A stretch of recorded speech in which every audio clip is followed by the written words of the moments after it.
Paco Podcast. Midnight Paco. Midnight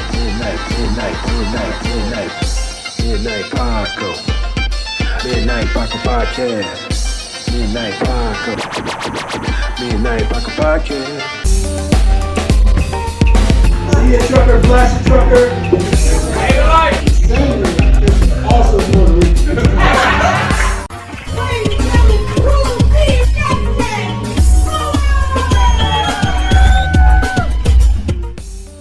Yo, what's going on, everybody? Welcome to the Midnight Paco Podcast.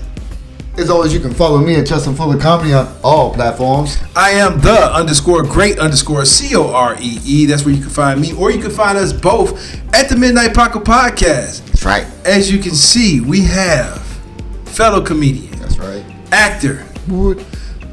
writer, Yes. rapper, Keep going. and father.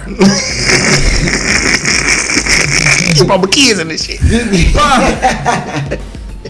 And also, and it means nothing to nobody but me, a fellow John Adams in Cleveland, Ohio rebel. Rebel, let's go. Yeah, we have Mr. Shawn Showtime. Yes. Let's go, baby. In the house. Yeah, where can they What's up? find you, baby? Man, you can find me on, all platforms, man. You can find me on Shawn Showtime on Facebook. You can also find me on Instagram, Shawn Showtime _funny man. That's SHAWN Showtime. Shawn Showtime _funny man on Instagram, Shawn Showtime on Facebook, and you can also find me at the child support office because I'm tired of paying. And you can find me there on first of the month, every first of the month downtown. Episode of the Midnight Paco Podcast brought to you in part by the Acumen Paralegal Services. Help you help yourself the legal way. The services that they offer is they help with documents that need to be typed, guardianships, probate, divorce, wills and trust, complaints, business organization, financial planning, and legal research and writing. Go ahead and give them a call at 216-727-0049 or 216-456-2000. Michelle White will get you right. You know what, man? It's funny you said that, man, because the name of that building is the Virgil Brown Building. Yeah. I know Virgil Brown Jr., great guy, and I'm so sorry that his name is associated with that. How did it come to be? Well, his father, I guess, did great things, you know. Yeah. So they named it the child Virgil Brown. support? It's called Virgil Brown. It's called the Virgil Brown Building. That's the child support office. They Yeah. always putting some fucked up shit on the brown. They got the brown. They got the penny is a brown. All that. Everything is bad It's when it worth- comes with the brown. Oh, man. Does that pay child support? Ladies and gentlemen, Shawn Showtime is here. He's in the house. What up? Man, listen, like when it comes to like, if you're not familiar, please get yourself familiar with this gentleman right here because, you know, talking about gut laughs, if you want to laugh nonstop, this guy right here, he's high energy. Yeah. He's my age. I'm 49. He's a little older than me. 49 too. You 49 too? Yeah. He's I older mean, than when your me. birthday show, I thought that was your 50th. No, that's my 49th. Oh, okay. My Sorry. 50th birthday is June 22nd next year. Well, he's my age, Yeah. and he has way more energy than me. She's older than me. He got more energy. This dude is high octane, man. Listen, man. Like, so how long have you been doing comedy? I've been doing comedy 16 years, man. Going on 17, bro. Veteran. Yeah, man. Nice. Yeah, Congratulations on game. that. yeah. It's been a journey, man. It's been a journey. It's been a journey because you know you just got to grind at it, keep grinding. You know. So I'd like to ask this: what made you start getting into comedy? I'm glad you asked that. Yeah. Cause I got into comedy because that's the only thing child support can't track. That's cash. Man, I just drank some water, man. It's I told them that I told them I don't get paid nothing. Excuse me, I thought I turned my phone on. See? I'm sorry. Hold on. popular. That's what happens. I'm sorry, people. Who was that? Was that Dave Chappelle? I don't know who that is, but I just see that was the child support office. They say, "I see you on the podcast. I see you." on the podcast. My bad. Let me turn this phone off so that way we ain't got no issues and no problems. Let me start off. Let me go through this over. All right, we back. So how'd you get into comedy? Okay, so how I got into comedy? That's a good question. So this is how I got into comedy. I was doing a stay. I've always loved comedy. I'm talking about I used to record all of the Martin Lawrence shows, all of the Steve Harvey shows, all of the In Living Color shows. I used to record them on VHS. Okay. All of the Jamie Foxx, In Living Color, all them shows, Uptown Comedy, I love that. all those shows I used to record because I used to love comedy. So one day, I write plays and movies. So I was writing a play. I wrote a play called Lord Help My Marriage Is in Trouble. So we were rehearsing at a place called Big Boss Lounge, 71st and Harvard. Shout out to Mac Warren. Mac Warren, who I went to school with, Me who too. I also played football with. Him and Green, they both of them called me, was like, hey, you can do it down here. So there was a comedian in my play. His name was Rob Alexander. He's still doing comedy today, but he was in my play. So one day I set up a show for him. He was like, I want to get back into comedy. I want to do my thing, blah, blah, blah, blah, blah. So by me being a promoter already, I promoted the show to come down there. So I told myself I'm going to do some time too. I'm going to try it out because I want to just try these jokes. Okay. Whatever. Yeah. You know, he's the man. He going to do his thing. Right. So Rob got sick and he couldn't make it to the show. What? I had to do the show myself. What? First time out. First time. And when I tell you, I killed it. And I hate to say that, but it's true. I killed the show. Now, I could have just killed it because everybody in the place knew me. Right. And they was laughing and giving me some charity laughs. Whatever. Yeah, right. It was a killer show, Yeah. however you looked at Hey, it. when you're hanging out in front of your friends, Yeah, you know. But I've been hooked ever since that day. What day was it? Do you remember? I don't know exactly what day it was. Okay. But I can't. It was. It was. I can't remember. Okay. Okay. But I don't blame you. I can't remember because it was so long ago. Yeah. But at the same time, I do remember this, that I've been hooked on comedy ever since that day. Nice. So anybody who becomes a comic, when you get your first laughs, Oh, yeah. your very first laughs, you are automatically hooked to comedy. And you can't leave it. Like, I done tried to leave comedy 10 times, but the game won't let you leave. It's like there's a ghost in there. Like, you ain't going over there, and well, you're going to stay here and make people laugh. Because if this is what this is a destiny that you do, and this is something that God gave you, you can't leave it. It just don't allow you to go. So that's it. That's how I got into comedy. Plus, And you love it. You know, plus, I love it. Let me just say this, man. You mentioned Mac Warren, his place. I couldn't let this pass without the world knowing, and I hope you don't get upset with me by saying this. I knew Mac for a long time. Mac, every time I run into Mac, he's doing something impressive. Mac has always been good. Always been a good dude. No, but let me just say what this dude was doing. This is before the internet, before Facebook and anything. I worked at a homeless shelter. Mac backed his Ford Explorer at the time up, backed it in. He was serving hot dogs, chips, and chili. I didn't know to do that or to think. I don't know where that came from, but that's what he was doing. Yeah. He backed up his truck. He's serving the homeless people chili dogs and chips. I mean, he's doing it himself. Before any cameras or any internet, that's what Mac was doing. Yeah. The next time I saw Mac, he was reffing one of my kids' games. Yeah. Like, every time I see this dude, he's doing something impressive. I'm like, Yeah. even if you tried to not like this dude, you'd be like, The most interesting man in the world. yeah, he's just like doing some impressive things. I can give you an impressive story on Mac. What's I that? can give you the most impressive story that you're going to ever hear about Mac Warren. Let's go. I was fighting on the 3rd floor in John Adams. Okay. I was fighting Max. Now you know how big Mac is. Mac the same size now than he was in the 6th grade. But you know how big Mac is, right? I know. No, you don't know. No. Mac is a big dude. He's a big dude. Mac played defensive line. Big slew-footed. Big slew-footed dude. He about 6'2", 3, about 250, 280. Mac won. Might be 3. Nice. He was that way. But he was solid though. But anyway, let me tell you, he looked like G. Garvin.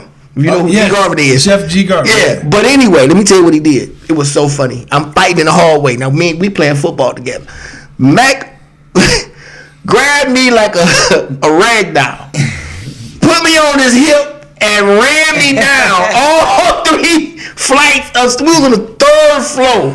Mac picked me up and put me on his hip and ran me down to the 1st floor. Like, man, get out of here. Dude, that was impressive. He was. He picked me up like a rag doll, dude, and put me on his hip. I don't know, because my legs was dangling. When your legs dangle, it's something about that you can't. I don't know, man. I didn't know how to feel, man. I need to talk to you about that too, because I don't know how I felt behind that. Respect and shout out to Mac. Shout out to Mac. You're a real one, dude. I hope you don't mind me telling what you do, because I know you don't do it for the publicity. Yeah, man. But he always been a good dude, man. Yeah. Real talk. Put like this. They opened the door for Shawn Showtime. They helped Shawn Showtime get where he is today. Nice. So how long did you do the first time on stage then? Man, I did about 20 minutes. Okay. Damn. No lie. Like, I actually have that show on video. Wow. Right now. Nice. And it was a packed house. Nice. Now, but see, the back, if you know Big Boss Lounge, it was like they had like this back room where they did the club at, like that was their dance area. Okay. So they had the bar here. You go through the back. It was like a bigger place. Had a DJ, and then they had like a day play. It was, but I had to get about 80, 90 people in there. Yeah. Wow. Easy. Oh. It was like at least 80 or 90 people. Wow. So that's a hell of a show. Yeah. So your first time? Yeah, You first doing time. 20 minutes? Come on. First man. time. I promise you. I Yeah, did. no, that's dope. But I was doing comedy like off the cuffs and you know being silly. Yeah. But you always been a fan of it. So you mentioned Martin Lawrence, Yeah. and you mentioned like if you had a comedy Mount Rushmore, who would they be? Comedy Mount Rushmore. See, my Mount Rushmore not gonna be like everybody else's Mount That's Rushmore. great. It's who it is. Yeah. They see a lot of people love to go back. Eddie Murphy's on my Mount Rushmore and Richard Pryor's on my Mount Rushmore. Okay, they cool. I like them. They at their time they were great. Right. But you talking about some gut busting laughs? Let's go. You talking about a laugh that's gonna break your gut? Yeah. Man, you got to give me the old Chris Tucker. Yeah. Yeah. Not the new Chris Tucker, not the $20 million movie Chris Tucker. Yeah, no. I'm talking about the broke Chris Tucker. Yeah. When he was on Def Jam, Chris Tucker. Right. Yeah. Classic. You got to give me Bernie Mac. Oh, I ain't scared of you. 100%. I ain't scared of you, but that dude Shit, him all the anytime. way, Play with all the love. way until he died. Trouble. He was hilarious. Trouble. You gotta give me him. You gotta give me Arnett. No, I mean you gotta give me Earthquake. Earthquake. That's who I emulate my jokes, my him. You know, I like Arnett's J. Yeah. I can see that influence. And my other guy who really influenced me, who I watched as a kid come up, is the guy named Rob Stapleton out of New York. Shout out to Rob Stapleton. Rob Stapleton is one of my favorite comics, and I just spoke to somebody today who could put me in touch with him. Nice. Yeah, he gonna be on. I'm gonna book that guy. He's one of my guys. He's one of my favorite comics who actually kind of inspired me to do comedy because I watched him coming up. Nice. That's what's up. Yeah. So those are your Mount Rushmores and things like that. So you've been doing comedy. You're high energy. So like you're my age. Yeah. And I asked you this. Yeah. Like what do you do for your energy? Like, man, like explain that to me. Like, do you just drink water and eat sticks? I mean, like, what do you? No. What Well, here's one of the main things I do. I got a ritual that I do. before a show. So I'm two people. Okay. If don't nobody know that. Omar Epps and Mike Tomlin. Everybody say that shit. Ain't that so crazy? Ain't that so crazy? Because now a dude asked me that. Really, you Mike Tomlin? I get like Mike Tomlin. Now I used to get, as a younger when I was a little slimmer and a little more cocky, I used to get Ray Lewis a lot. I used to get Ray Lewis a lot. But now I done got to Mike Tomlin now. I don't know. But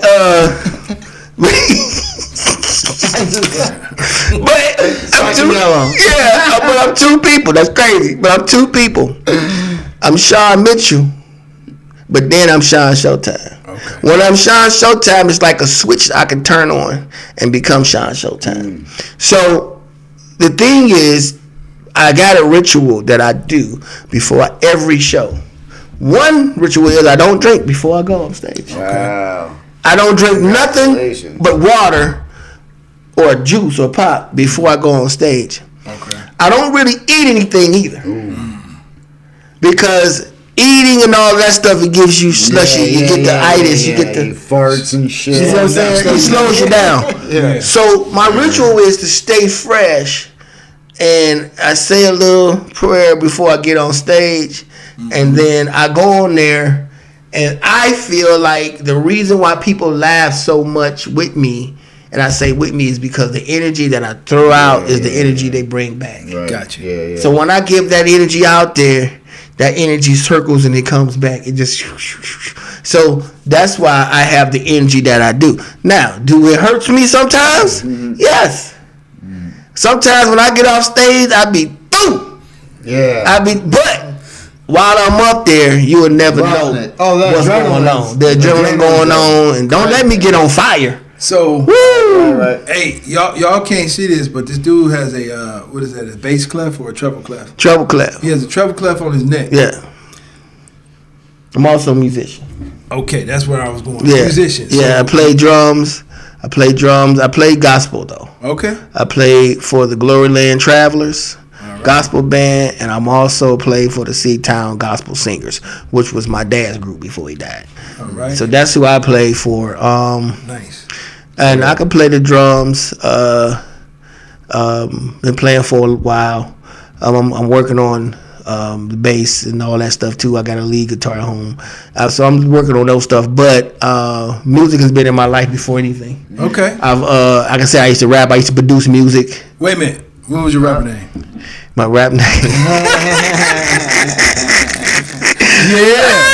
What was your rap name? I had some little crazy rap names. One was 1,000 Rounds.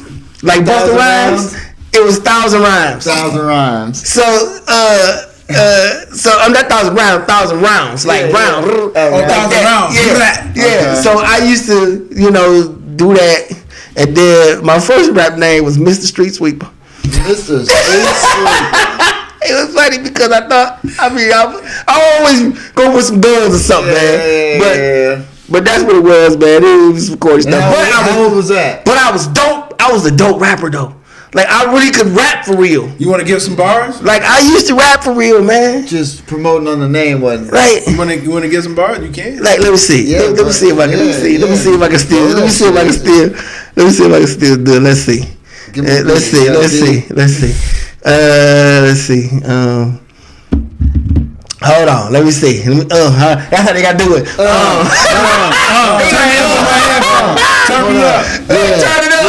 I thought they say turn it up like 20 times. Yeah, I got you. Turn it up. I'm in the mic. Let's see here. We ain't gotta put Here you you on go. the spot. Here you go. Okay. Oh shit. Here you go. You rather make a deal with the devil than to bang with Dow. I'm the one sitting in the back with a half a smile, cocking it back, blade the first one in the clouds. Round 2, 3, and 4, going straight for the crowd. If you think you talking shit, I'm going straight for your mouth. If you got a little problem, I'll straighten it out. And if you get done busting, I'm kicking you out. 6 grown men crying while they walking you out. You thought you could be me? Don't be silly. I do it, you know what I'm saying? I do jabbers with the flow. Now it gets busy. You know what I'm saying? Shit like that. But see, that was back in the day. 100,000 round in there. 100,000 round. See, I thought he was gonna do some like some bone like. Nah, man, I didn't like to do that. I didn't like to do that. That's why I thought That was like we grew up in the 90s, dog. Yeah. Well, you Man, know. no, that I can see that. I can see that. You know, I used to do. How old were you when you started? Man, I was rapping like 18, 17, okay. 18, 19. So you're 49, so you say you're doing it 16 years, so you were what, 34, 33 when you got into comedy? Yeah. Okay. Yeah. And it's so crazy because comedy, like I said, I've always been silly, even in school. Yeah. So I've always been silly. But I love comedy so much that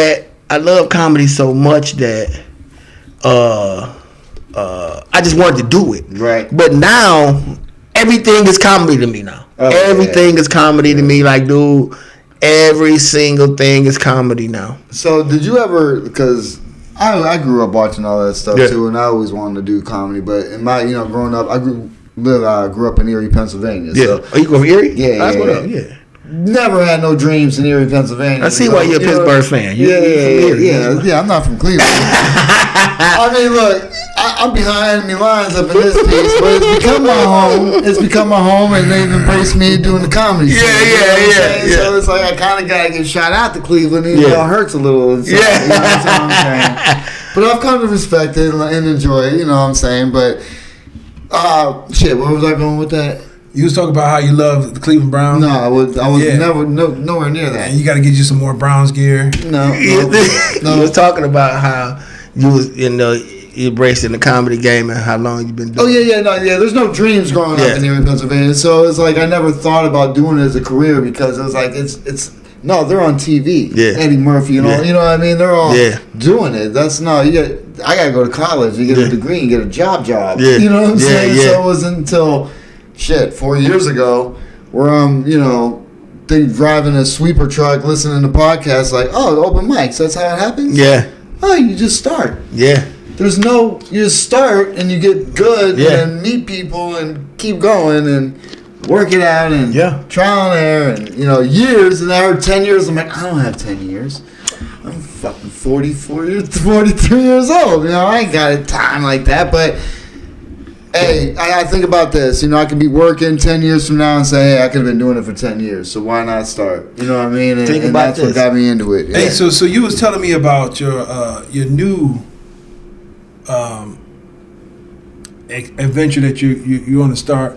Like, so basically, like, this is what we know and people can reference right now, that you did plays. Yeah. You wrote plays. Yeah. You acted in plays. Yes. You did stand-up comedy. Yeah.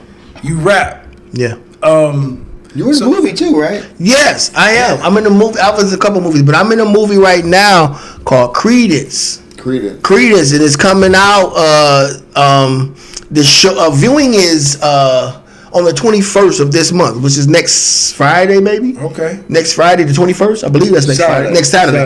Next Friday, Saturday the 21st. So it comes out. The premieres next Saturday. Where it's premiering at. I think the Lakeshore Theater, I believe. Okay. But if I could be wrong though. But I know it premieres on the 21st. I'm trying to find the link and put it in the description. Yeah. So, but it's called Credence, and that's one that's gonna be. I play a funny uncle. Okay.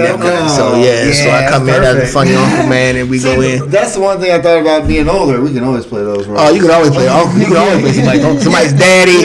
Daddy's cut uncle. the grass. Yeah. So basically, like, all right. So if you could wave a reality magic wand, what will Shawn Showtime be doing? Like. Tell us about this venture you got coming up, and then tell us like what is it that you want to do, or what I want to do. I've always had I've always wanted to do. I don't know if I want to be famous though.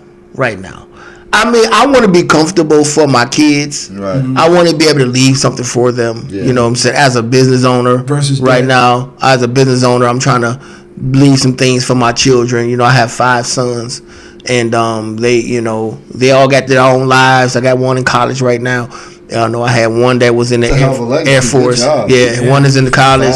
We had one is in the Air Force. Well, he was in the Air Force, right? You know, he's out now. You know, it's just, you know, it's good to have a son. Like I said, I'm not saying I was the perfect dad, but, you know, sometimes you do the best you can do when you can do it. But I love my children, and they know about that. I hang out with them, you know what I'm saying, a lot of the times. And, you know, I don't hang out with them all at the same time, but a lot of times I got 2 here, I got 3 here, I got, you know what I'm saying? Yeah. But are they all around here? Yes. Well, one lives in Akron. Jay lives in Akron. Got one lives in Texas now, but they always from here, but they moved to different places. My youngest son is in California. Nice, so you get to go visit. Yeah, so they all, you know, they all spread out right now. I got one in Cleveland, but 2 in Cleveland. But the thing is, you know, I got grandchildren too. Yeah. So you know what I'm saying. So I'm trying to be close. I'm trying to be close to them. You know what I'm saying. 100%. So it's just, you know, you grow to be some things, but what I want to do, I just want to be comfortable for real, man. I want to be able to, and I know I got some diamonds, man, in the rough, man. I got a few movies that I want to put out. I got a few shows that I want to do. It's just like I'm on a 2025, I feel like I'm going to give it all I got. I'm gonna push all the chips on the table. Let's do it. And if something happens, it does. If it don't, it don't. But I'm putting it all out on the table in 25. So that consists of movies. Yes. That consists of more comedy shows. Yes. That consists of what? Like more plays. That consists of more plays, more comedy shows, more movies. So, I'm talking about everything that I can put my hands on, I'm going to do. Like I said, I've done shows. I've opened up for a lot of big stars. You know what I mean? A lot of big stars. If I can run down the list, I can run down the list. Like I say, man, I've been, you know, shout out to Kool-Aid, man. That's in Detroit. I remember doing a show with him in Cleveland before he passed.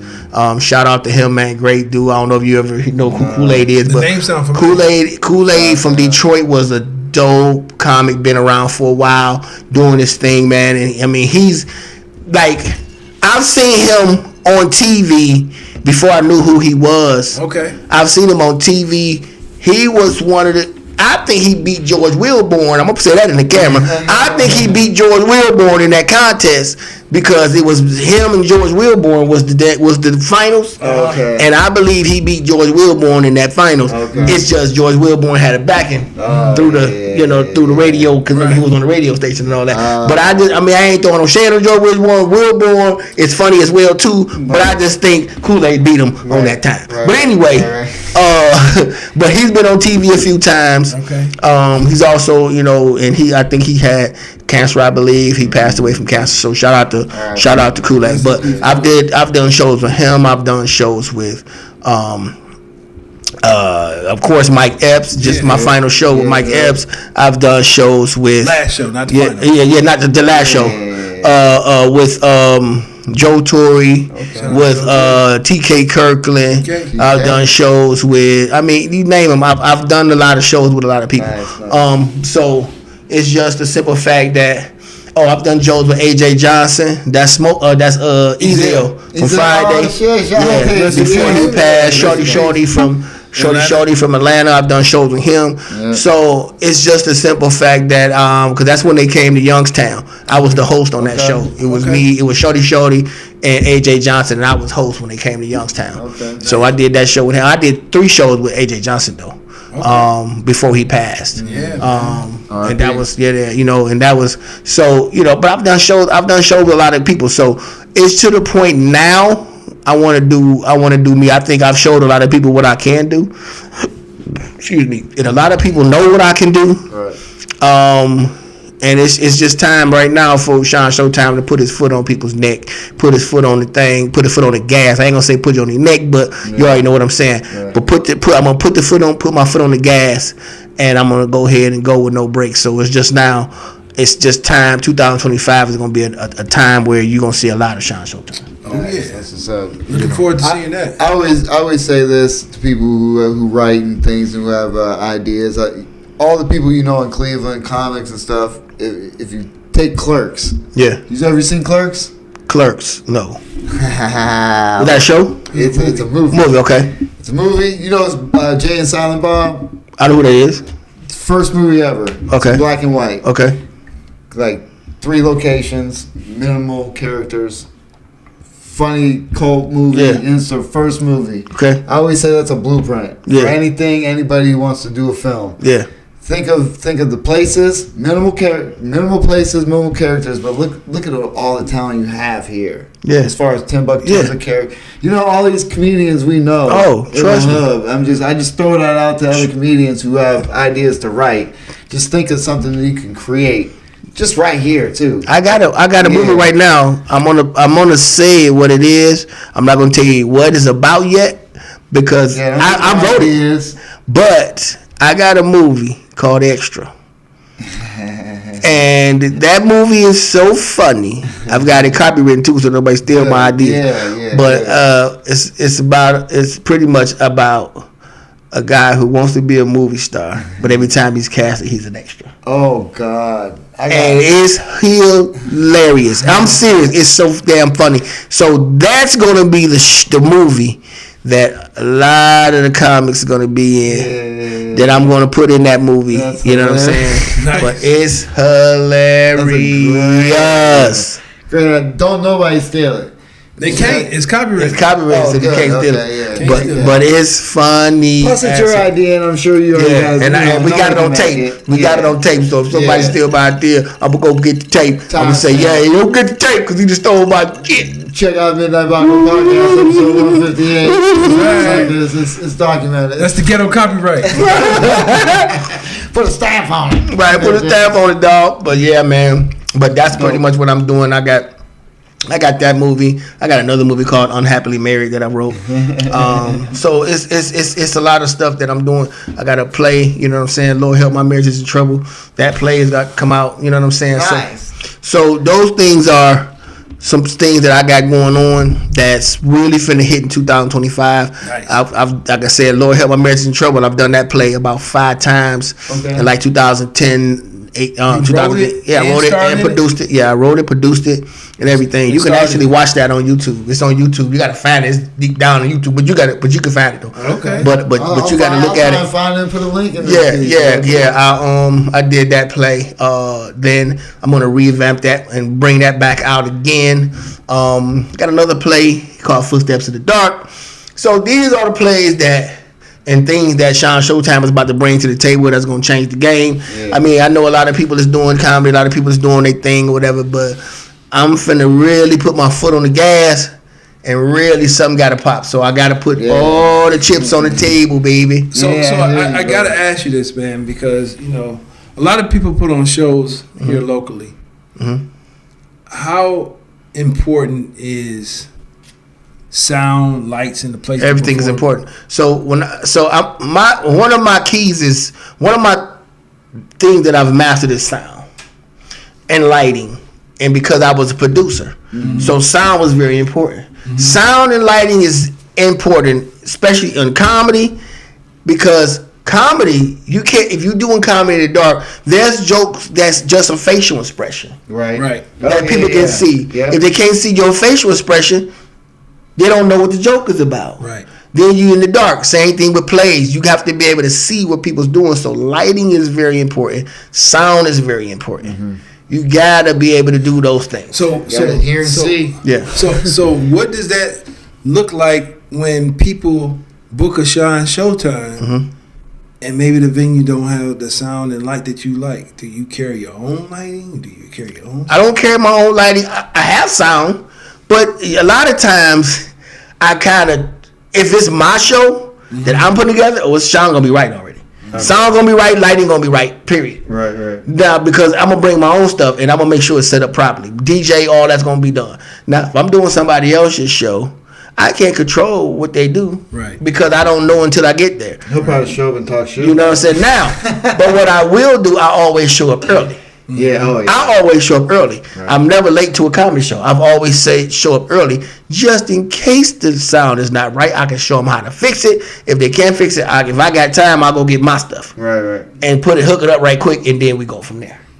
All right. See. This is information that us as performers need to know. Yeah. Especially people who just want to put on shows somewhere. Right? It's important. Yeah, I've put up shows like me and D-Hawk. Shout out to D-Hawk. Yeah, we used to put shows together from back then. So, like I say, I had Tickle Me Tuesdays. I had, you know how many comedy rooms I've had in Cleveland? Here's the funny part. Me and D-Hawk used to have all the rooms. And I mean, when I say all the rooms, we had all the rooms. Wow. So it was like, at a point in time, we had the spot, we had the spot called the Robs. We had that spot for a second. Then we turned around and had, that was me and D-Hawk room for a second, and then I had the spot on Lee Road. It used to be called the Juve Day, but I forget it was called Club Premier when I had it. Okay. Club Premier, I had that room. Then I had Club Vada downtown. Mm-hmm. What Club Vada is now called the Medusa. Oh, that's a big club. I had that as a room. Wow. Down there, and I'm talking about sold out shows down there. You know what I'm saying? We had big shows down there. We've had D-Hawk had I forget the other name. It was in Shaker, but pretty much we had so many rooms. I had the Bugettos. That was one of my rooms. Bugettos out in Warrensville. Out in Warrensville. That was one of my rooms. I mean, we had so many rooms. It was crazy that we was doing comedy and show love to everybody though. Nice. We didn't never tell nobody they couldn't come to our rooms. It wasn't like that. Everybody was coming on to our room. Now people hated the fact that we had all the rooms, but we show love to everybody. I mean, why would they care if you're letting them get up? See, everybody had comedy. I just don't understand, man. So, the bickering, but so basically, just like rap in high school, there's comedy classes, and they sort of kind of stick together through the years of keeping contact. So me and Jay started around the same time, along with other comics and stuff like that. And you had a class of comics that you kind of started out with too. Yeah. You said it was you, D-Hawk, who were the other names? So we was called the Young Guns of Comedy. We was the Young Guns of Comedy. Not because we were young, it was because we were young in the game. In the comedy. So we called ourselves Young Guns of Comedy. Who are those people? So it's me, D-Hawk, Jin Jin. Shout out Jin Jin. Keith Kendall. Shout out to Keith. And Al Boogie. That's who it was. And we was the Young Guns of Comedy. Man. And we used to go and we used to do our thing. We used to really go and do our thing, you know what I mean? We used to do our thing. So we was a little clique. Everybody, separated and did their own thing or whatever, which was cool. Everybody grew in the game and just kind of separated off and did their own thing. Mm-hmm. But, for the most part, we was doing a lot of shows together. So, they say, a lot of times that comics, it takes them 10 years to find their voice. How long did it take you to find your groove? I would say really to find your groove, it took me about that long, honestly. 10 years? Honestly, it takes you to really get a real set. A real set is gonna take you about 5, 6, 7 years, because you can get up there and do some jokes, but a solid set. That's what they don't understand. And I'm gonna tell people this, and I'm gonna throw this out there for comics who really want to feel like they need to do new jokes all the time. Yeah. Speak on this. Okay. Yep. Now here's the thing. If you at the same venue over and over and over and over again, okay, write some new jokes because you got some people say. But if you in the city and nobody knows who you are, you got to do the same solid set that you can do. Yeah. Because here's the thing. If you create yourself 5 to 10 minutes, you can take that 5 to 10 minutes anywhere in the country. Anywhere. Compared to you going to do some new jokes that you don't even know what's funny. Right. You don't even know. Mm-hmm. So you going and you doing these new jokes and you bombing, Yeah, nobody wants to. And don't realize why you bombing because you don't have the timing on the joke. You don't even know the real premise of the joke. You just throwing some shit out there because you want to do something new.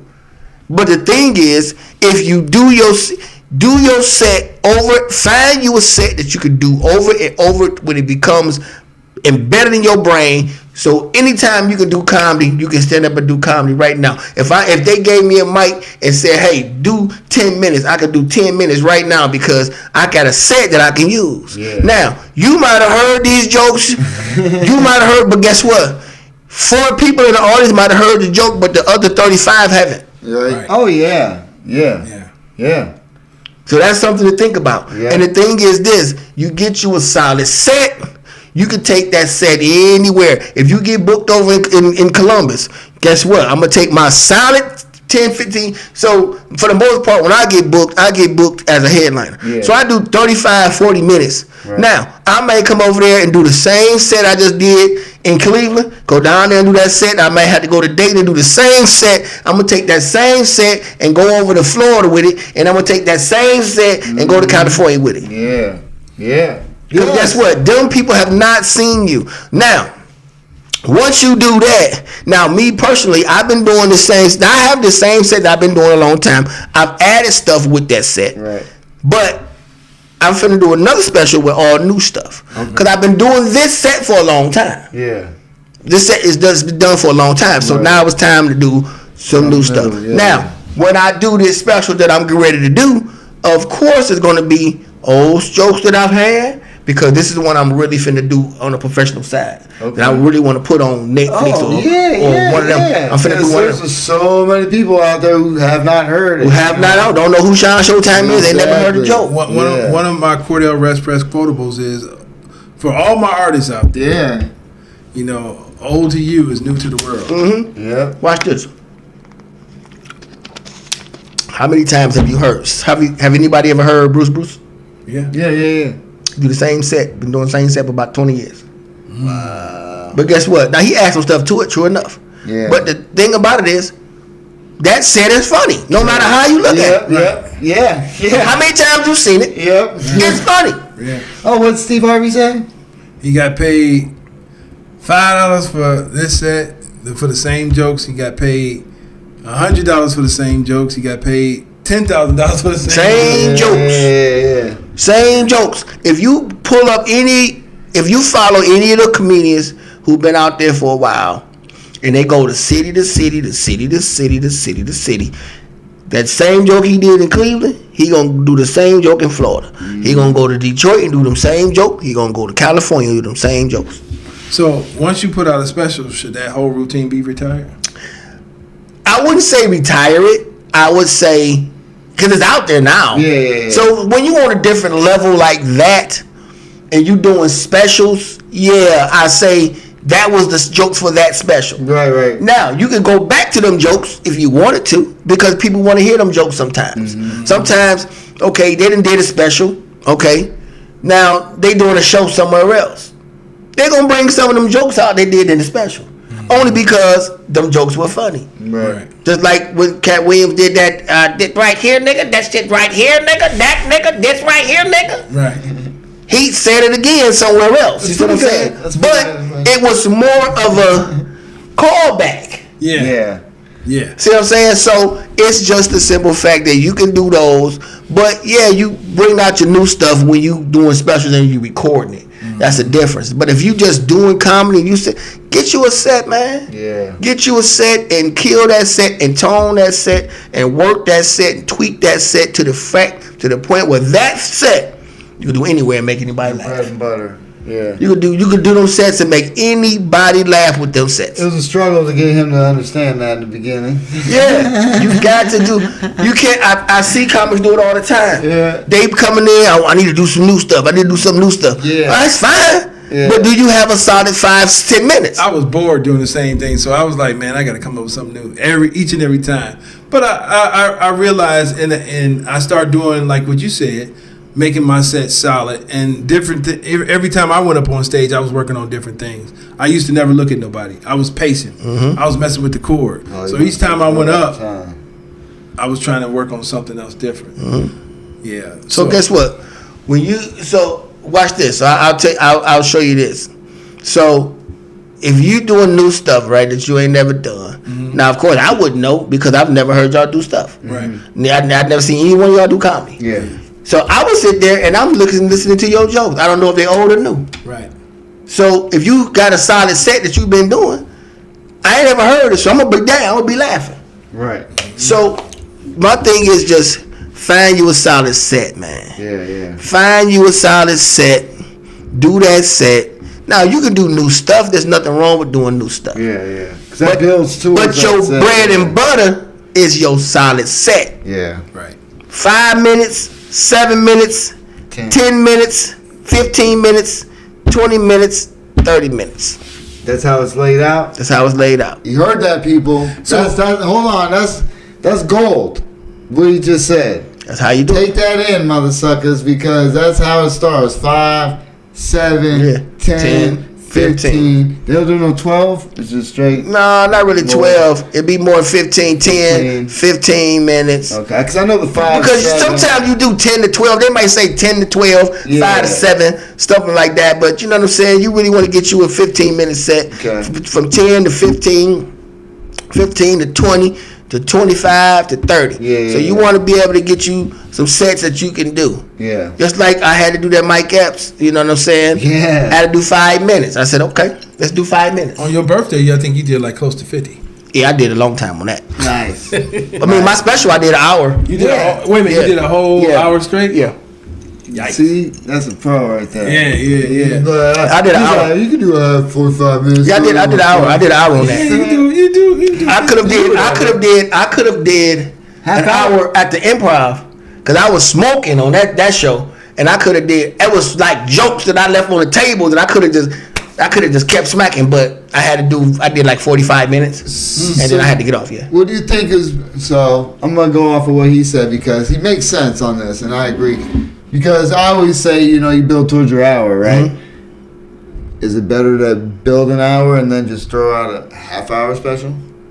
And do half-hour specials, or do you think the hour's the main? I would say if you can do a half hour, do the half hour first. Okay. You got to think an hour is a long time to be talking. Yeah. And if it ain't funny, it's gonna be a long time. Yeah. 5 minutes is long if you ain't funny. But then the problem is if you put out the half, then that's half of your hour. You need to just keep, you know what I'm saying? Yeah. So it's like want the hour. But see, is the goal the hour? Here's the thing. The goal is an hour. The hour is, people, you got to think, man, people's attention span is very short nowadays. 30 minutes. If they're paying to come see you as a headliner, is you expected to do an hour or 45? So here's the question. Here's the thing. Watch this. Here's the thing.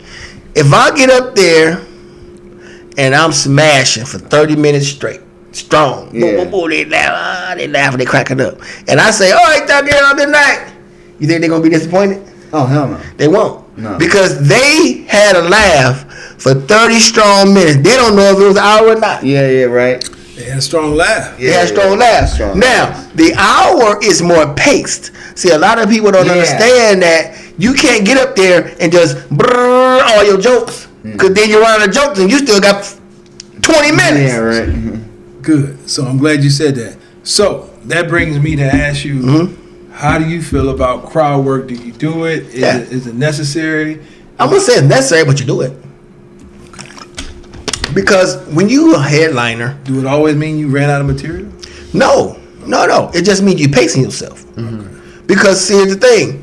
You got material that's going to be... You got a time. That's in clubs. Like you got a time. Even in comedy clubs. Whatever. That's why people... You'll see them pause. You'll see them fuck with the crowd a little bit. You'll see them... Hey, who all this, such. Crowd work. Thing is, you stretching out that time. You pay for that time. Yeah.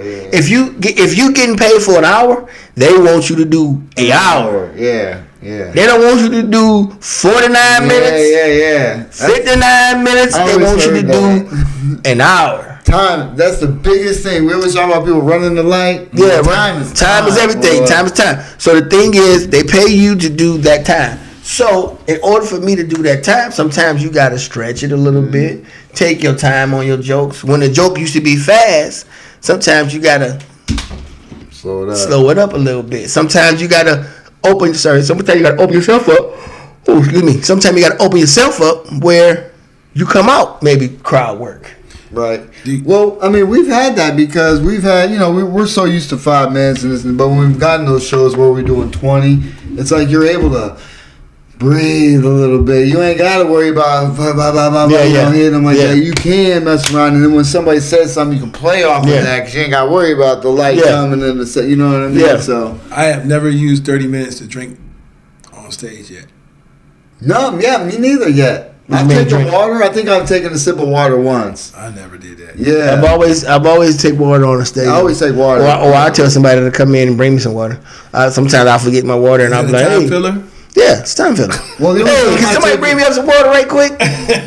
Only time I did that was when we were doing I think I did 20 minutes, 20 something minutes. It was like 26 minutes at the desert, and then I smoked, so I got cotton mouth. I had to have my water up there with that shit, but I only did a sip. But I'm glad it was able to get last for me to take a sip. You know what I mean? It's one of those deals where you use those breaks to take a sip of water. And you can work on that too. Yeah. You can take a sip like that.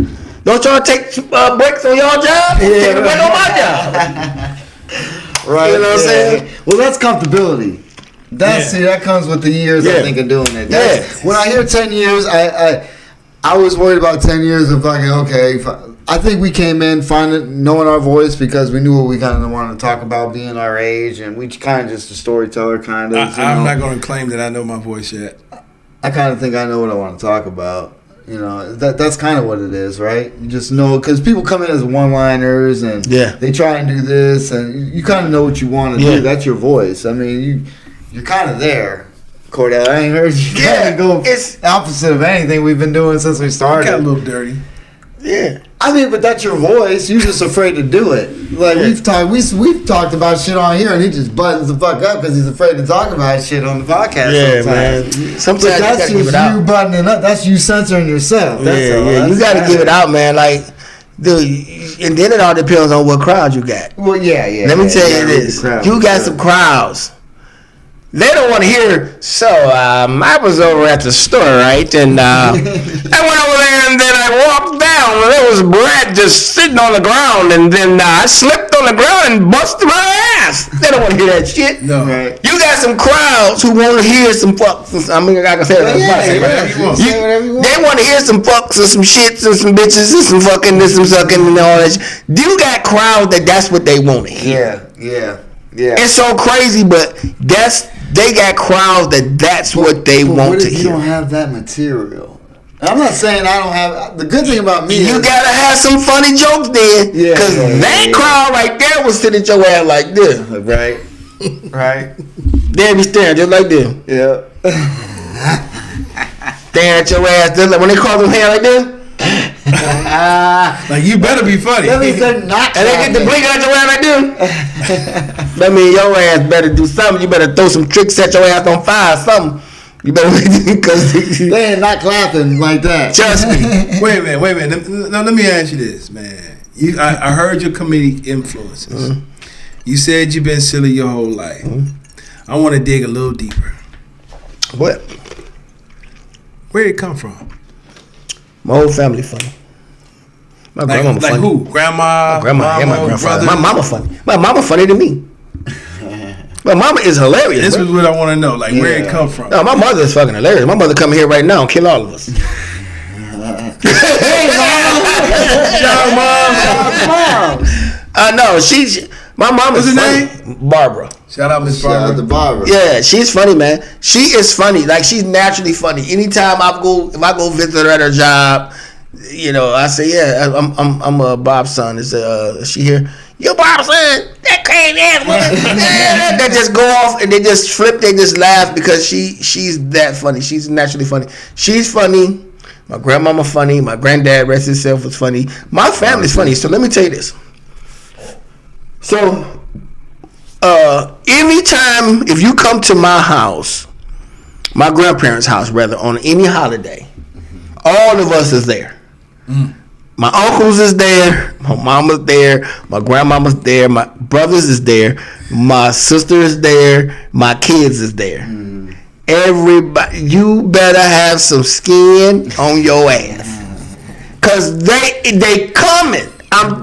The jokes is gonna fly from somewhere. You gonna do something and they gonna be on your ass. So you have to be able to fly. So my whole family is funny, man. Nice. That's where it came from. That's what I wanted to So know. my family is funny, man. Like they is really funny. Like we do. Like you know how some families fight each other. We don't do that. We so tight knit. We laugh every time we get together. The whole family just laugh. My grandmama funny. Nice. She 86. Nice. Keep it rocking. And she 86. And she goes and she's funny. My mama, my brothers, man, I'm just saying, that's where it comes from. That's man, where it comes from. On the real side. Yeah. My kids funny too. They all funny, dude. Like, look at. Yeah, like it rubs up. My baby son, he said one of the funniest things when he was a kid. He said one of the funniest one-liners that a kid can say. So I'll give you an example. So this is my baby son. He 20 now. Okay. That's the one that's in college. That's in California. But when he was about 4, 5 maybe, me and his mom was married at the time. And he said, so we had went shopping and he saw this Matchbox car. Y'all remember Matchbox cars? He saw that little car, right? And when he saw the car, he wanted the car. Now his mother collect certain Matchbox cars. Okay. So she was in there. So my son was very smart at the time. He was able to read. He looked at the car and said, "This thing says 4 and up. And mama, you way past up." When he said you way past up, that was it for me. You way past up. He said, "Mom, but you way past up." I killed myself falling on the ground because it was for a kid. Yeah. That's about 5 years old. He said, "Mine, you way past up." In the fact, to your mind, you were like, "That's a one-line." That was one line. But it was so funny. It killed me though. Like I was really in the aisles dying, and people didn't know what the hell was wrong with I'm me. sure she didn't appreciate that. She laughed too because it was funny. It was funny. A joke is a joke. He was like, "Ma, this says 4 and up. You way past up." That killed me. I ain't gonna lie, he was not. He was only 5 years old when that happened. But it's just my, Do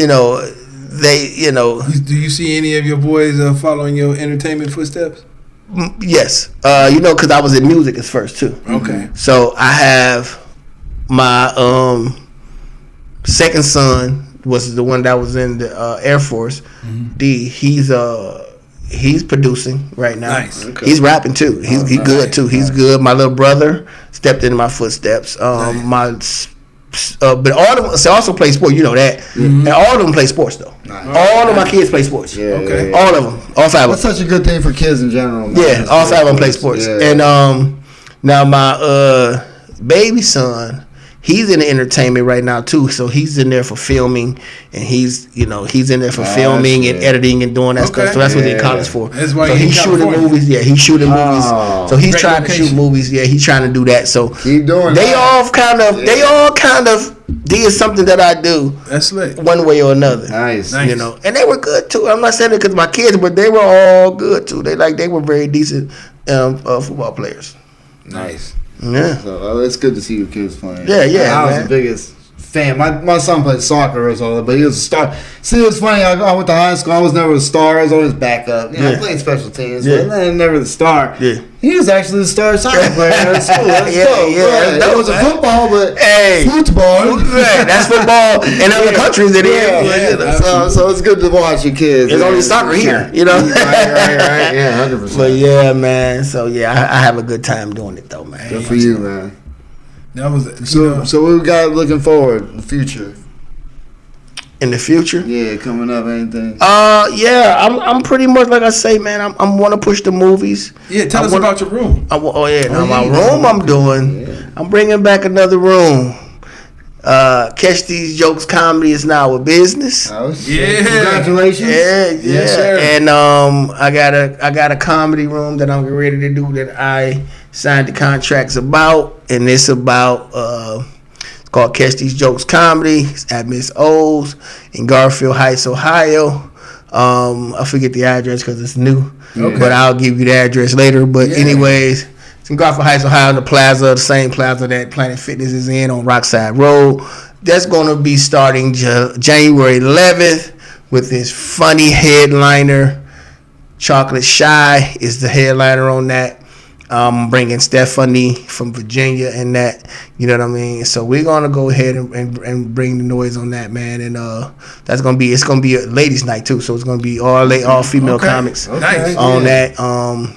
Tickets are gonna be $25, and it's gonna be a great venue. We got food. We got So is it a one-hitter quitter, or is this a constant ongoing? No, this is constant. This is my comedy room. Nice. Okay. So I'm gonna be doing on Sunday. I think I'm gonna be doing open mic on Sunday. Okay. Sunday you come in. You sound like the only one in town. It's gonna be, but it's gonna be great because you're gonna have a crowd in every Sunday. And the thing about it is, I'm gonna do it probably about 4:00 on a Sunday. About 4 to 7, people can still go to work and get ready to go to work and go. So everybody make sure at the football season. Yeah, we'll see 4:00. See, a lot of the games is at 1. Yeah, but a lot of the time, but the second game at 4. Yeah, about 4, but we'll see. It is what it is. Yeah, we'll see. It always sucks for comedy. I've heard when people went to do shows places when they have playoff games. Sometimes they're on Saturdays and stuff. And so they be doing the show and you hear people at the bar boo, because they're yelling at the game. Yeah. So the thing about that is, here's the secret to that. You gotta turn the TVs off. Yeah. If you don't turn the TVs off. Speak on this. Yeah. Please explain. Yeah. Because they think it's a Corey or a Cool C thing. What agreement do you have to have with these club and bar owners when you're doing comedy? What should happen? So you gotta turn the TVs off. Turn the TVs off. Period. Now, we all started off in bars. Mm-hmm. We all started off in bars. Yeah. I don't like bars anymore for that reason. Yeah. Either the TV's on, or there's people at the bar who's not there to see comedy. Yes. So they don't give a damn who's up there. Yes. They talking, they doing their thing, they at the bar, they drinking, and you like, hey, can y'all turn it down? They're like, man. Yeah. So, it's more or less, that's why I don't like bars, or I don't like doing shows at a bar. And here's the thing about a bar. If you pay to do come to see comedy, then you there for the comedy. Yes. But if you doing an open mic at a bar, that the bar's there and we right here, you're going to always get that problem. Yeah. Always get that problem. Then you're going to always get that problem. If you got people in there that's not there for the comedy. So I'm gonna say this because this is a good advice, I guess. So is the key to find a room with not a bar? The key to finding a room is being able to do the room on an off night.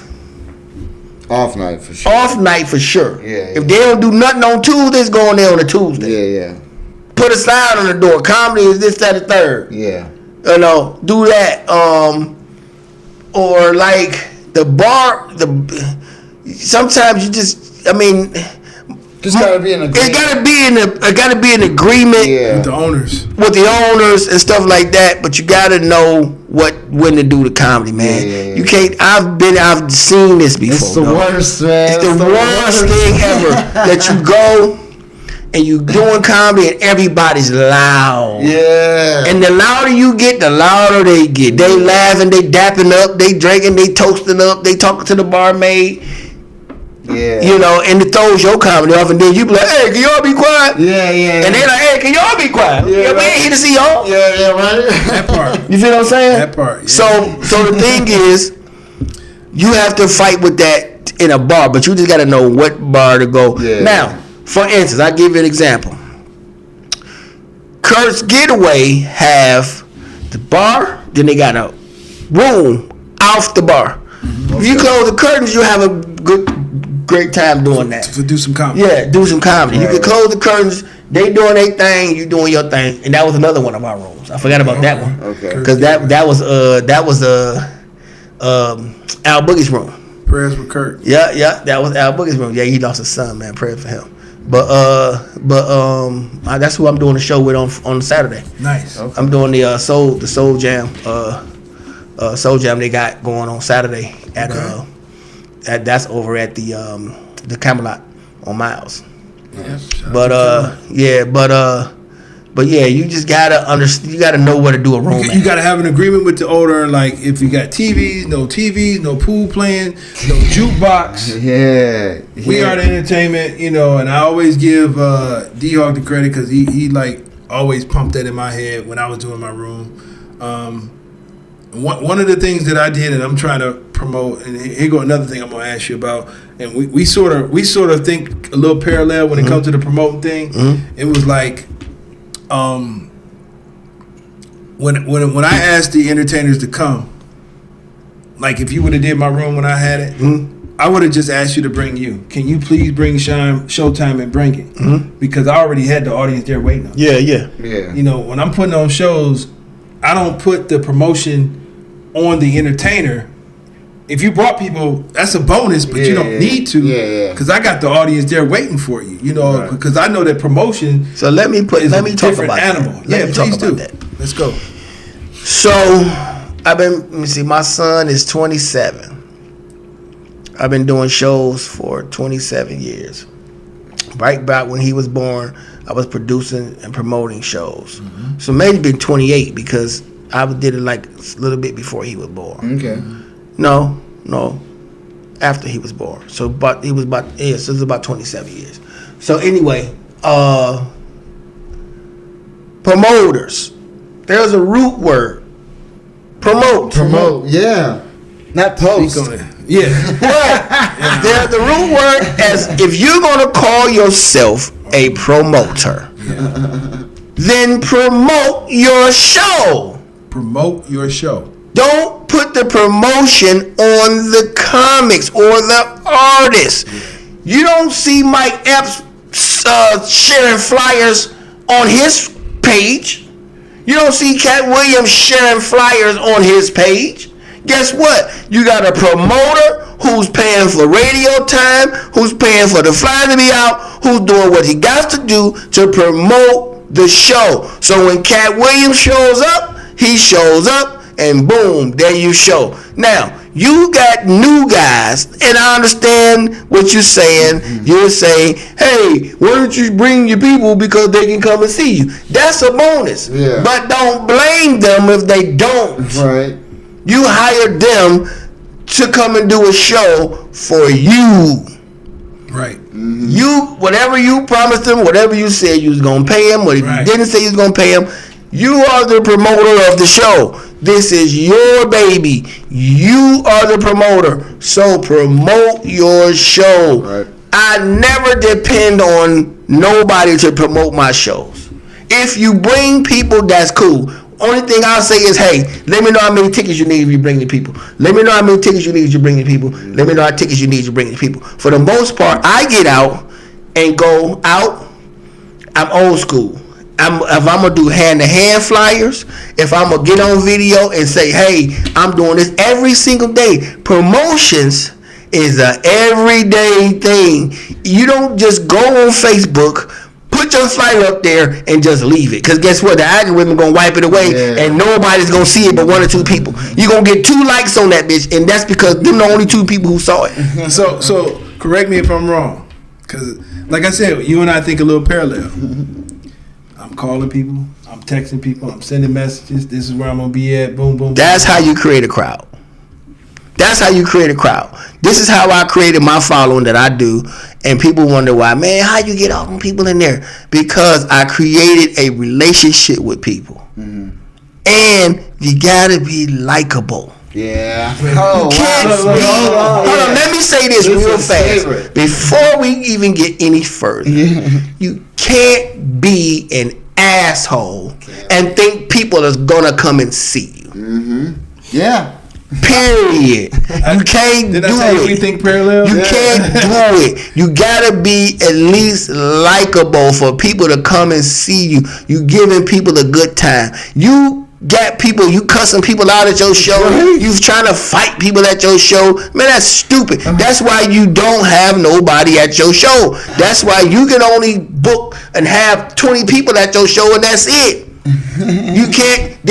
You have to be at least likable and understand and have build relationships with people. We in the people business, folks. Yeah. Like all the comedians, like it's a weird concept. You can't be an asshole and think people gonna come see you.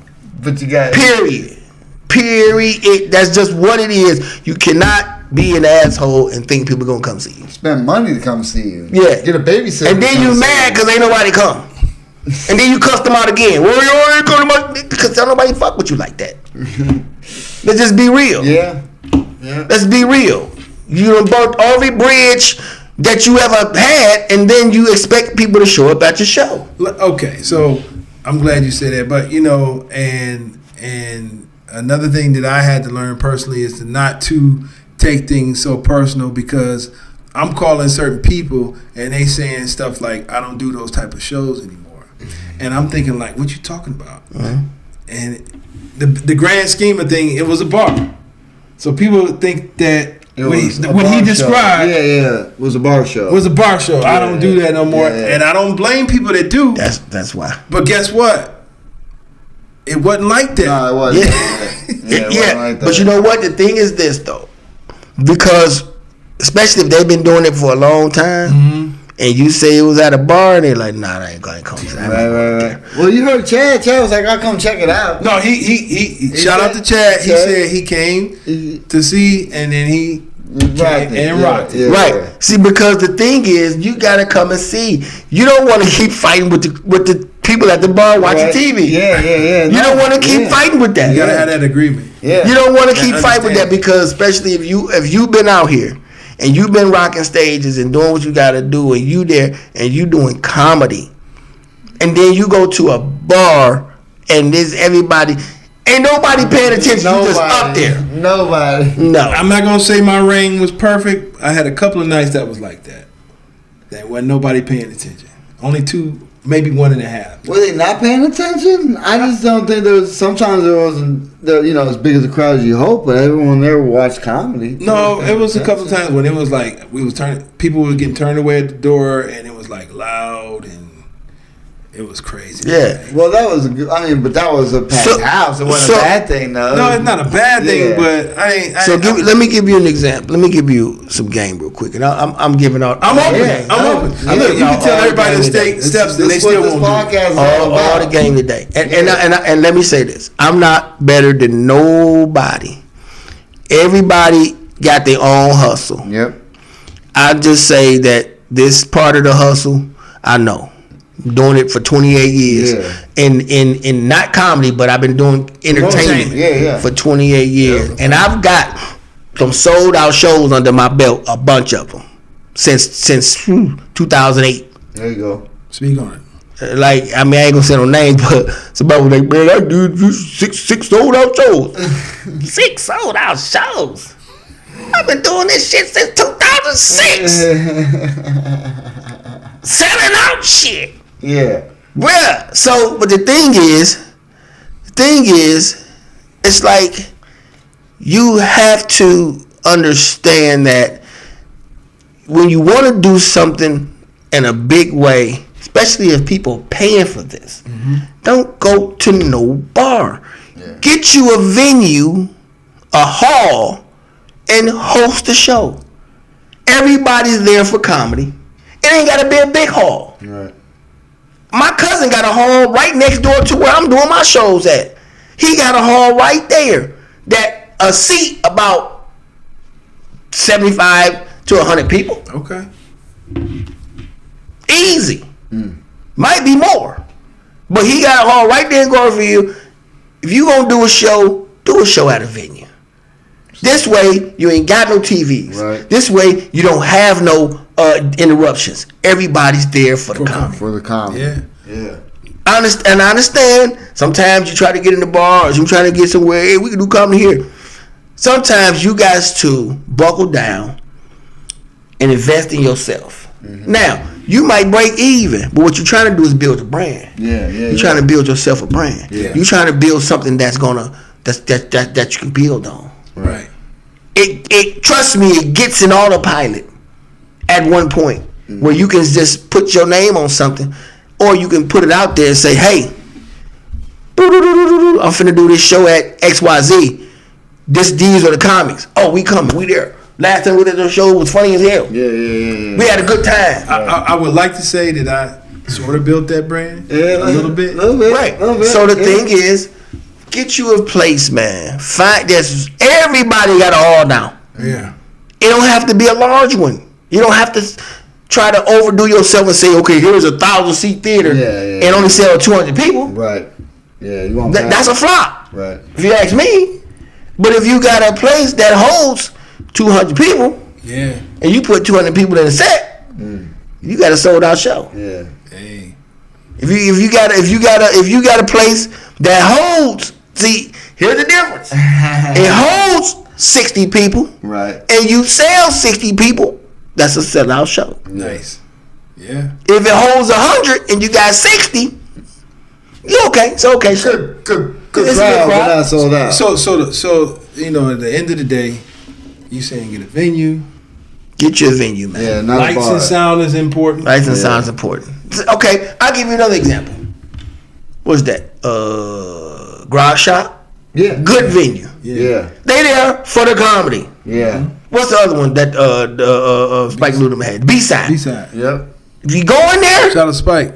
They there for the comedy because there's nothing else going on. Right. Good places to do comedy. Yep. You find some spots like that, you can do comedy and be more successful at it. Right. You don't have to do all the fighting and all of the fighting with the TVs and the people at the bar who ain't there for the comedy. You got people here for the comedy and you got people who ain't there for the comedy, and then there you go. Right. Another question I wanted to ask you, I said you've been doing it for 28 years. Do you ever still get nervous? Yeah. Oh, yeah. Still, yeah. Oh, yeah, because you don't know how this crowd gonna take you. Yeah, you never know. But when you get out there, boom, and you be you, it goes away. It goes away. As soon as they call my name, it's like, let me tell you something. Do it. Let me tell you something. It's crazy. I'm gonna give you an example. Okay, so I did the Funny Bone with Rob Ward the first time. Shout out to Rob Ward. And I was the first one to sell it out that fast. He even said it on there. Shout out to you. I got video to even for him vouching to saying that. He said he's the only one who sold it out this fast. Nice. I sold that show out and it was like 2 weeks left. Like 2 weeks still left or something like that. And there was no tickets. Nice. There was no tickets at all. So the thing was, and that was Valentine's Day. Okay. And the thing was,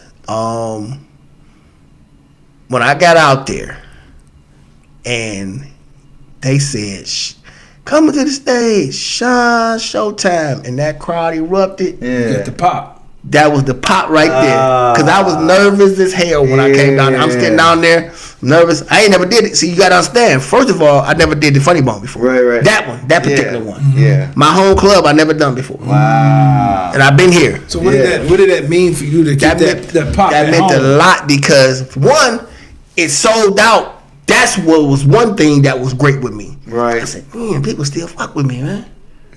I said, people is really fucking with me for real. Yeah. They really is, man.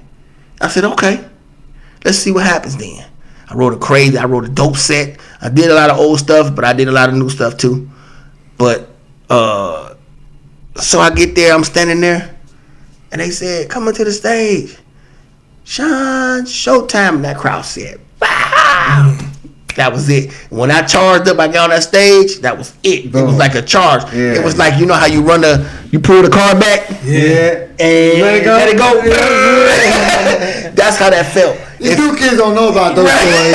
Right, you ain't lying. Old school. Right. You ain't, it felt so great, the fact that people came out and really wanted to see me do my thing down at the. It's people who I haven't seen, and shout out to them, man. It's so crazy because, dude, I don't want to get emotional on this, but it was people I ain't seen in like 20 years that was there. Wow, that's dope. It was people I ain't seen in 20 years. Dope.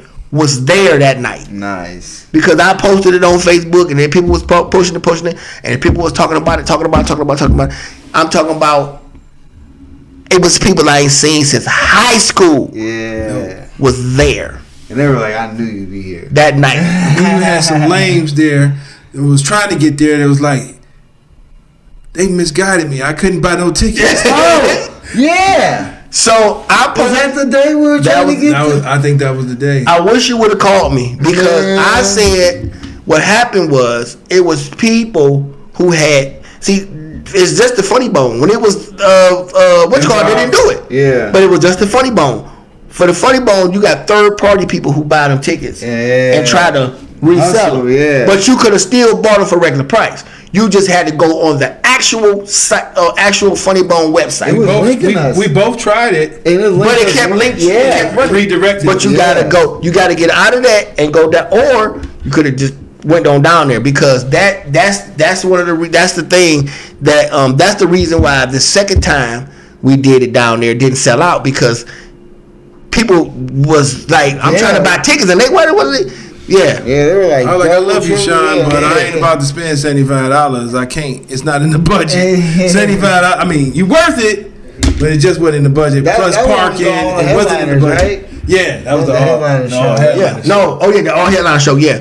And that thing was people that could have sold out, but it was just those third party people just messing it up. You said they almost got your sister. They almost got my sister. Yeah. My sister, I had to tell my sister. I said no, cause she like, what's these tickets? I said no, you got to go directly. So she went directly to the site and got the tickets. Ah, shit. Yep. Man. Yeah, man. So it's just different with that though, man. But congratulations, man. On thank you. To hear that pop, man. That's dope. Yeah, that pop. I know it's addictive. Oh man, yeah. It was a show.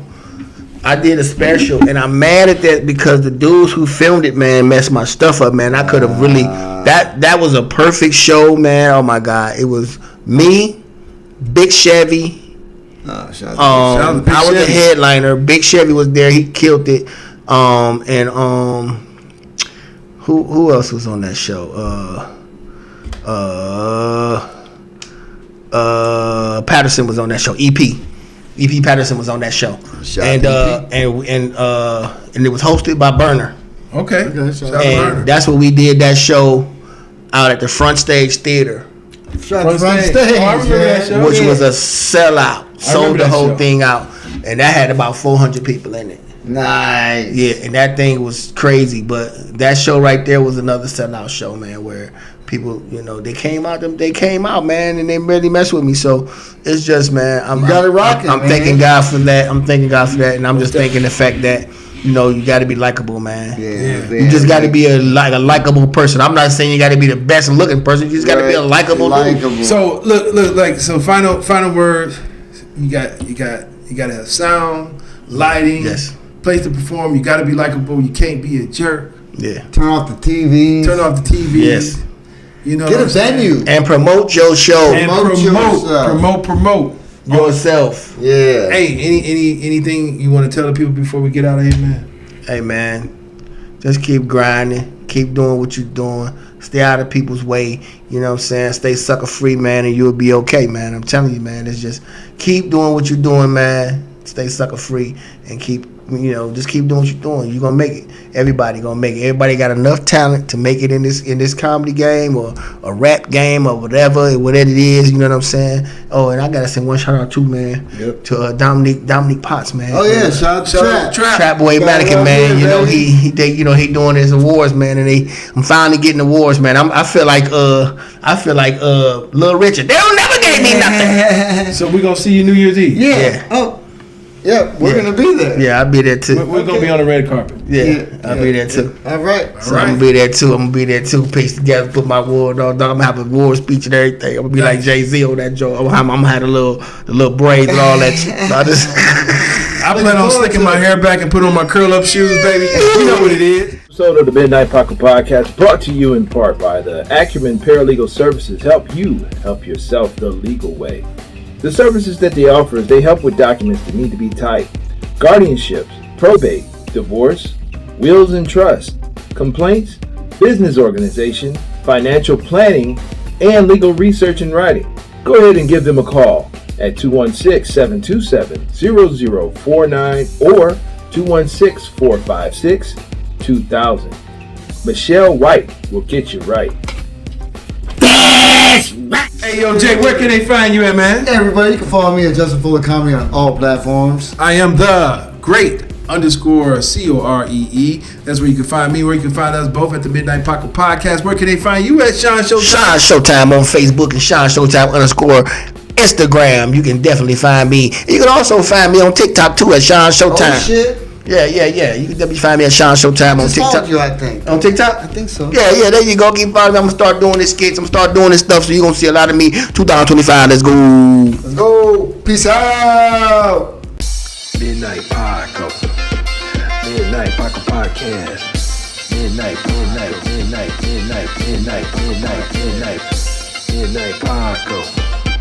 Midnight Paco Podcast. Midnight Paco. Midnight Paco Podcast.